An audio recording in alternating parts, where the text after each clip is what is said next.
राधे राधे, जय श्री कृष्णा। भक्तों, 27 मई 2026 पद्मिनी एकादशी व्रत के दिन जिन लोगों के घर में खाई वो बनाई जाती है, ये 3 चीजें उनके घर में पूरे साल होती है। धन दौलत की वर्षा। जी हाँ भक्तों, ये अधिक ज्येष्ठ मास की एकादशी पूरे 101 वर्षों के बाद दुर्लभ संयोग में पड़ने जा रही है, क्योंकि एकादशी भगवान गणेश जी के सबसे प्रिय दिन बुधवार के दिन आ रही है। तो ऐसे इस एकादशी का महत्व भी बहुत अधिक बढ़ जाता है। और भक्तों, 27 मई पद्मिनी एकादशी व्रत के दिन भले ही कुछ मत खाना, लेकिन ये एक चीज जरूर खा लेना। भगवान विष्णु जी और माता लक्ष्मी की कृपा से आपके घर में इतना पैसा आएगा कि संभाल नहीं पाओगे। इसके साथ ही भक्तों, इस व्रत को करने से 100 राजसूर्य यज्ञ और 1000 यज्ञ के फल के समान पुण्य प्राप्त होता है। साथ ही भक्तों, हम आपको यह भी बताएंगे कि चाहे कुछ भी हो जाए, लेकिन 27 मई पद्मिनी एकादशी व्रत पर ऐसा खाना घर में भूल कर भी मत बनाना, और ना ही उसे खाना पूरा घर परिवार बर्बाद हो जाता है। साथ ही भक्तों, इस प्रवचन में जानेंगे 27 मई बुधवार पद्मिनी एकादशी व्रत पर ऐसा क्या खाना चाहिए जिससे कि आपके जीवन में भगवान विष्णु शिव की कृपा प्राप्त हो। साथ ही भक्तों, इस प्रवचन में हम आपको ये भी बताएंगे कि 27 मई पद्मिनी एकादशी व्रत पर भूलकर भी ये 5 काम कभी मत करना, नहीं तो कंगाल होते देर नहीं लगेगी। भक्तों, पद्मिनी एकादशी व्रत पर आपको ये 5 काम कभी नहीं करनी चाहिए। जो भी व्यक्ति बुधवार पद्मिनी एकादशी व्रत के दिन इन 5 कामों को करता है, उसकी जिंदगी बर्बाद हो जाती है, उसके घर में कंगाली छा जाती है, और जिस 5 कार्य होते हैं माता लक्ष्मी ऐसे घर से हमेशा के लिए चली जाती है।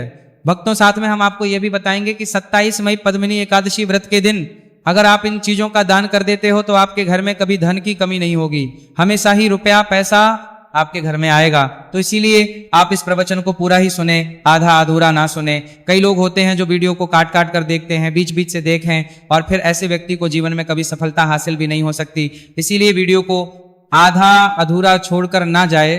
भक्तों, चाहे कुछ भी हो जाए, लेकिन एकादशी के दिन ये एक छोटी सी चीज जरूर खा लेना। आपको करोड़पति बनने से विधाता भी नहीं रोक पाएंगे, क्योंकि 101 वर्षों के बाद पुरुषोत्तम मास में पद्मिनी एकादशी व्रत ऐसे शुभ समय में पड़ने जा रहे हैं। और पद्मिनी एकादशी हिंदू धर्म के लोगों के लिए सबसे श्रेष्ठ मानी जाती है। और भक्तों, इस दिन किया गया कोई भी उपाय कभी भी निष्फल नहीं जाता, बेकार नहीं जाता, मतलब हमेशा लाभ ही लाभ प्रदान करवाता है।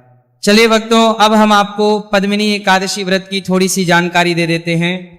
भक्तों, इस बार 2026 में पद्मिनी एकादशी व्रत को लेकर लोगों के मन में शंका बनी हुई है कि ये व्रत इस दिन रखा जाएगा। 26 मई या 27 मई पूजा पाठ कैसे किया जाएगा, शुभ मुहूर्त क्या रहेगा, इस दिन क्या खाना है और क्या नहीं खाना है, इस प्रवचन में हम आपका सारा कंफ्यूजन दूर कर देंगे। बस आपको संपूर्ण जानकारी के लिए इस प्रवचन को पूरा जरूर सुनना होगा।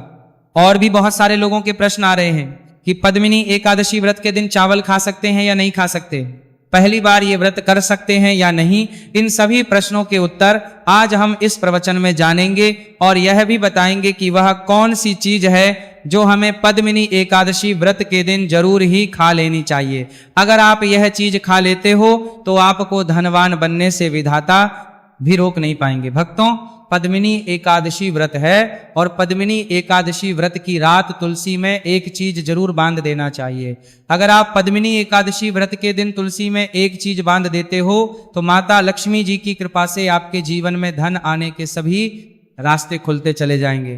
तो भक्तों, पद्मिनी एकादशी व्रत अधिक ज्येष्ठ मास के शुक्ल पक्ष की एकादशी को मनाई जाती है। भारत में इसे अलग अलग जगहों पर अलग अलग नाम से जाना जाता है। जैसे कहीं न कहीं पर इसे पद्मिनी एकादशी व्रत, और कहीं न कहीं पर इसे पद्मिनी एकादशी व्रत, कहीं पर वैष्णव पद्मिनी एकादशी, कहीं ना कहीं पर बस वचला एकादशी व्रत के नाम से भी जाना जाता है। धर्म ग्रंथों में कहा गया है कि पद्मिनी एकादशी व्रत ज्येष्ठ शुक्ल की एकादशी होती है, और ये भगवान श्री विष्णु को समर्पित एक अत्यंत पुण्यदायी व्रत माना गया है। शास्त्रों में कहा गया है कि इस दिन श्रद्धा और भक्ति से व्रत रखने, भगवान विष्णु का स्मरण करने और दान पुण्य करने से मनुष्य अपने जन्म जन्मांतर के पापों से मुक्त होकर मोक्ष की प्राप्ति करता है। इतना ही नहीं, इस व्रत के प्रभाव से मात्र वृत्ति को ही नहीं, उसके पितरों को भी स्वर्ग और मोक्ष की प्राप्ति होती है। इसलिए इसे पितृ उद्धारक एकादशी भी कहा गया है। जीवन में सुख शांति, सौभाग्य, समृद्धि और चारों पुरुषार्थ, धर्म, अर्थ, काम और मोक्ष की प्राप्ति भी इसी व्रत के प्रभाव से होती है। इसी पावन दिन को एकादशी के रूप में भी मनाया जाता है। द्वापर युग में कुरुक्षेत्र की युद्ध भूमि पर भगवान श्री कृष्ण ने अर्जुन को जो दिव्य ज्ञान प्रदान किया था, वही अमृत तुल्य श्रीमद् भागवत गीता इसी दिन बहुत बड़ा महत्व रखती है। गीता का ज्ञान केवल एक युद्ध का उपदेश नहीं, बल्कि समस्त मानव जाति के लिए धर्म, कर्तव्य, सत्य और भक्ति के मार्ग को दर्शाने वाला शाश्वत ग्रंथ है। इस दिन गीता का पाठ, श्री कृष्ण पूजन, व्रत और सत्संग करने से व्यक्ति का जीवन आध्यात्मिक रूप से प्रकाशित होता है और उसे भगवान के चरणों की निकटता प्राप्त होती है। धार्मिक के अनुसार पद्मिनी एकादशी व्रत का व्रत आपकी आत्मा पर बोझ नहीं, बल्कि समस्त पापों का श्रवण करने वाला होता है। भक्तों, चलिए सबसे पहले हम आपको बता देते हैं कि पद्मिनी एकादशी व्रत की सही डेट टाइम क्या है। फिर हम आपको बारी बारी से सभी जानकारी बताते हुए चलेंगे और ये भी बताएंगे कि वो कौन सी चीज है जो हमें पद्मिनी एकादशी व्रत के दिन जरूर ही खा लेनी चाहिए। और भक्तों, साथ में आपको बताएंगे कि इस दिन एक चीज भूल कर भी नहीं खानी चाहिए। अगर आप ये चीज भूल कर भी खा लेते हो तो आपके घर में अनहोनी हो सकती है। तो ऐसा अनर्थ काम भूल कर भी मत करना और अनर्थ होने से पहले वीडियो को आप पूरा जरूर देख लेना। तो चलिए भक्तों, जानते हैं पद्मिनी एकादशी व्रत की सही डेट टाइम के बारे में। 2026 में पद्मिनी एकादशी व्रत की सही डेट टाइम क्या है?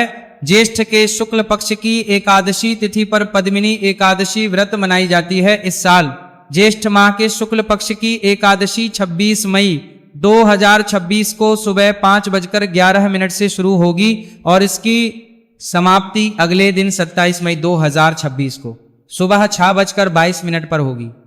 अब भक्तों, उदया तिथि के अनुसार देखा जाता है तो इस बार उदया तिथि के अनुसार पद्मिनी एकादशी का व्रत 27 मई 2026 को रखा जाएगा।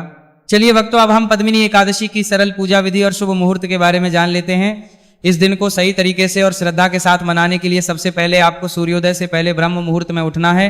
फिर स्नान करके पूजा स्थान पर जाएं और भगवान सूर्य को एक लोटा जल अर्पित करें। इसके बाद व्रत का संकल्प लें। संकल्प लेने के लिए अपने सीधे हाथ में जल और फूल रखें। फिर 3 बार ओम श्री विष्णु का जाप करें और अपना नाम, गोत्र, स्थान, मकान नंबर या फ्लैट नंबर और क्षेत्र का नाम बताएं।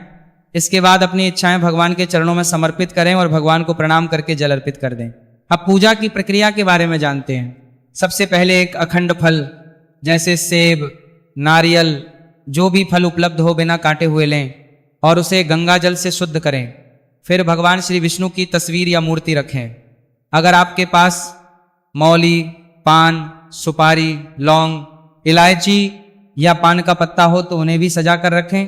अब भगवान को बुलाने की प्रक्रिया, जिसे प्राण प्रतिष्ठा कहते हैं, इसके लिए भगवान की तस्वीर को स्थापित करके उस स्थान का शुद्धिकरण करें।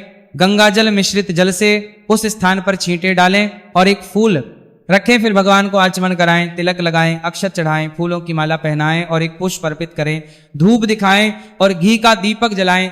ध्यान रखें कि दीपक को उठाना नहीं है। दीपक को जहां रखा है वहां चावल या फूलों का आसन बना लें और फिर दीपक रखें। आप भगवान को नैवेद्य के रूप में जो भी मिठाई आपके पास हो वहां अर्पित करें। अगर मिठाई नहीं है तो मिश्री के दाने चढ़ा सकते हैं, लेकिन बिना कटा हुआ फल भगवान को जरूर अर्पित करें। फिर भगवान के सामने हाथ जोड़कर 108 बार ओम नमो भगवते वासुदेवाय मंत्र का जाप करें। अपनी मनोकामना की पूर्ति के लिए एक पान का बीड़ा तैयार करें। उसमें 2 लौंग, 2 इलायची और 1 सुपारी रखें। इस बीड़े को भगवान को अर्पित करें और 11 बार ओम नमो भगवते वासुदेवाय का जाप करें। फिर अपनी इच्छा के समक्ष व्यक्त करें। यदि आप धन की प्राप्ति के लिए पूजा कर रहे हैं तो भगवान से धन का आशीर्वाद प्राप्त करें। अब पद्मिनी एकादशी की कथा सुने या उसका पाठ करें और फिर भगवान की आरती करें। अंत में फल का भोग अर्पित करें और प्रसाद को सभी में वितरित करें। इस दिन अन्न का सेवन ना करें। यह व्रत का सबसे बड़ा नियम है। चलिए भक्तों, अब हम जान लेते हैं कि पद्मिनी एकादशी व्रत के दिन क्या ना करें। देखिए भक्तों, पहली बात, पद्मिनी एकादशी व्रत के दिन व्यक्ति को किसी भी प्रकार के विवाद तन झगड़े से बचना चाहिए। इस दिन किसी से वाद विवाद करना या मानसिक अशांति लाना व्रत का उल्लंघन हो सकता है। व्यक्ति को इस दिन शांत और संयमित रहना चाहिए और किसी से भी द्वेष या कड़वाहट से बचना चाहिए। साथ ही इस दिन झूठ बोलने से भी बचे, क्योंकि यह व्रत के उद्देश्य के खिलाफ होता है। दूसरी बात, एकादशी के दिन चावल का सेवन नहीं करना चाहिए, क्योंकि धार्मिक मान्यताओं के अनुसार चावल की उत्पत्ति भगवान विष्णु के रोम से मानी जाती है। साथ ही इस दिन बैंगन का सेवन भी वर्जित होता है। अगर जहां तीसरी बात, चावल का सेवन इस दिन नहीं करना चाहिए। एकादशी के दिन चावल का सेवन वर्जित माना जाता है। इसके अलावा इस दिन बाल और नाखून काटने से भी बचना चाहिए। ये व्रत के प्रभाव को कमजोर करना है। चौथी बात, इस दिन जमीन पर सोना चाहिए। ये व्रत के दौरान आत्मनियंत्रण और संयम का प्रतीक होता है। कुछ लोग एकादशी का व्रत बिना नमक के करते हैं, जबकि कुछ लोग सेंधा खाकर व्रत करते हैं। पांचवी बात, इस दिन का मुख्य उद्देश्य भगवान विष्णु की पूजा और ध्यान होता है। इसलिए इस दिन को लौकिक कार्यों से मुक्त होकर पूरी तरह से भक्ति में लीन रहकर बिताना चाहिए।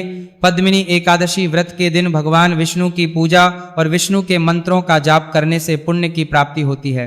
यदि आप पूजा में लापरवाही करेंगे या कोई अन्य कार्य करेंगे तो व्रत का पुण्य नहीं मिलेगा। अगली बार एकादशी के दिन व्रती जातकों को सुबह देर तक सोने से बचना चाहिए। इस दिन हमें जागरूक और ध्यान मग्न रहना चाहिए। साथ ही किसी भी पेड़ या पौधे की पत्तियां और फूल तोड़ने से बचें। खासकर तुलसी के पत्ते भूलकर भी ना तोड़ें। अगर भगवान विष्णु को तुलसी अर्पित करनी है तो एक दिन पहले ही पत्ते तोड़कर रख लें। चलिए भक्तों, अब हम जान लेते हैं कि पद्मिनी एकादशी व्रत के व्रत में क्या खाना चाहिए और क्या खाना चाहिए। भक्तों, पद्मिनी एकादशी व्रत के दिन सेब जरूर खाना चाहिए। शास्त्रों में बताया जाता है कि भगवान के भोग में सेब आदि जरूर अर्पित किया जाता है। अगर आपका व्रत है तो आपको सेब जरूर खाना चाहिए। केला, पपीता, तरबूज और मीठे अंगूर जरूर खाना चाहिए। इन फलों से व्रतधारी को शक्ति मिलती है और व्रत संपूर्ण हो जाता है। शास्त्रों में बताया जाता है कि पद्मिनी एकादशी व्रत के दिनों में सीताफल जरूर खाना चाहिए। सीताफल खाने से 10 ऐसी बीमारियां हैं जो खत्म मानने वालों का देगा हो जाती है, माना जाता है। पद्मिनी एकादशी व्रत के दिनों में सीताफल का घर में प्रवेश होना बड़ा ही शुभ माना गया है। सीताफल खाने से एकादशी का सफल हो जाता है, क्योंकि इसमें माता सीता का आशीर्वाद मिला हुआ होता है। माना जाता है भगवान राम के वनवास के दौरान माता सीता ने यही फल खाया था। पद्मिनी एकादशी व्रत के दौरान इसे जो भी खाता है उसे दुखों का सामना नहीं करना पड़ता। सीताफल आपको जरूर खाना चाहिए। माता सीता प्रसन्न होती है और आशीर्वाद देती है। लेकिन याद रहे, पद्मिनी एकादशी व्रत में बैंगन की सब्जी मत खाना, पाप लगेगा। भक्तों, एकादशी व्रत में व्रतधारी को डब्बा बंद लस्सी, डब्बा बंद जूस नहीं पीना चाहिए। उसमें कई केमिकल मिले होते हैं जिसके कारण आपका व्रत टूट सकता है। जब भी आप फलों का जूस पिए तो याद रखें उसमें नमक ना डालें, नहीं तो व्रत टूट जाएगा। साथ ही साथ जूस में बर्फ भी नहीं डालना चाहिए। फलों का साधा जूस पीने से व्रत सफल होता है। तो चलिए भक्तों, अब हम आपको पद्मिनी एकादशी व्रत के दिन किन चीजों का सेवन नहीं करना चाहिए ताकि आपका व्रत पवित्र और पूर्ण रूप से फलित हो। भक्तों, पहली चीज खट्टे पदार्थ। एकादशी के दिन खट्टे खाद्य पदार्थों का सेवन भी करना वर्जित माना जाता है, जैसे कि आम, इमली, दही, खट्टे फल आदि या खट्टे पदार्थ तामसिक गुणों को बढ़ाते हैं, जिससे मानसिक स्थिति पर नकारात्मक प्रभाव पड़ सकता है। धार्मिक दृष्टि खट्टे पदार्थों से शरीर में नकारात्मक ऊर्जा का संचय होता है जो व्रत के उद्देश्य के खिलाफ है, इसलिए इस पदार्थों से बचना चाहिए। दूसरा है मांसाहारी भोजन। पद्मिनी एकादशी व्रत के दिन मांसाहारी भोजन का सेवन पूरी तरह से निषेध है। मांसाहार भोजन न केवल शारीरिक दृष्टि से हानिकारक होता है बल्कि यह आध्यात्मिक रूप से भी हमारे पापों को बढ़ाता है। मांसाहारी भोजन से तामसिक गुण बढ़ते हैं जो हमारी मानसिक शांति और संतुलन को प्रभावित करते हैं। भगवान विष्णु की पूजा और व्रत में सिर्फ सात्विक भोजन की अनुमति होती है जो शुद्धता और भक्ति का प्रतीक है। इसलिए इस दिन मांसाहार, अंडे, मुर्गा, मछली या किसी भी प्रकार के मांस का सेवन ना करें। इस बात का विशेष ध्यान रखें। भक्तों, तीसरी चीज शक्कर और मिठाई का सेवन। पद्मिनी एकादशी व्रत के दिन अत्यधिक शक्कर या मिठाई का सेवन भी नहीं करना चाहिए। शक्कर का अधिक सेवन शरीर में और तामसिक गुणों को बढ़ाता है जो व्रत के उद्देश्य के खिलाफ होता है। मिठाई और शक्कर का सेवन मानसिक स्थिति को प्रभावित कर सकता है और वृत्ति को संतुलित रखने में मुश्किलें पैदा कर सकता है। हालांकि इस दिन हल्के मीठे फल जैसे केला, सेब, नारियल आदि खाया जा सकता है, लेकिन अधिक शक्कर या मिठाई का सेवन करने से बचना चाहिए। इन सभी चीजों से परहेज करते हुए इस एकादशी का पालन करें। भक्तों, आगे की जानकारी देने से पहले अगर आप हमारे चैनल पर नए हैं तो चैनल को सब्सक्राइब करके वीडियो को एक लाइक जरूर करें। भक्तों, पद्मिनी एकादशी का दिन बहुत ही खास होता है। इस दिन अगर आप तुलसी मैया से जुड़ा एक विशेष उपाय कर ले तो आपके जीवन में सुख, शांति और समृद्धि का आगमन निश्चित हो जाता है। आज हम आपको इसी खास उपाय के बारे में बताने जा रहे हैं।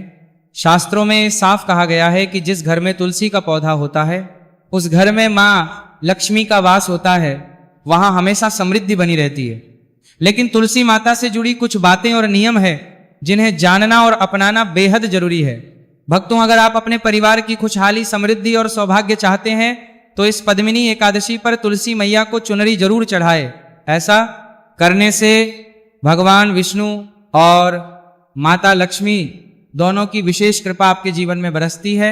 लेकिन अक्सर लोग अनजाने में कुछ ऐसी गलतियां कर बैठते हैं जिनका नतीजा उन्हें भुगतना पड़ता है। जैसे कई लोग अपने घर में तुलसी का पौधा तो लगा लेते हैं लेकिन उसे कभी चुनरी नहीं उड़ाते। याद रखें, तुलसी माता को चुनरी अर्पित करना एक बहुत ही शुभ कार्य है। इससे मनोकामनाएं पूरी होती हैं। और भक्तों, ध्यान रखें कि तुलसी के पास कभी कोई अपवित्र या अशुद्ध चीजें ना रखें। वहां हमेशा साफ सफाई बनी रहनी चाहिए। साफ ही तुलसी के पास कभी भी कटु या कड़वे शब्द नहीं बोलने चाहिए। वहां हमेशा साफ सफाई बनी रहनी चाहिए। साथ ही तुलसी के पास कभी भी कटु या कड़वे शब्द नहीं बोलने चाहिए, वरना तुलसी मैया नाराज हो जाती है।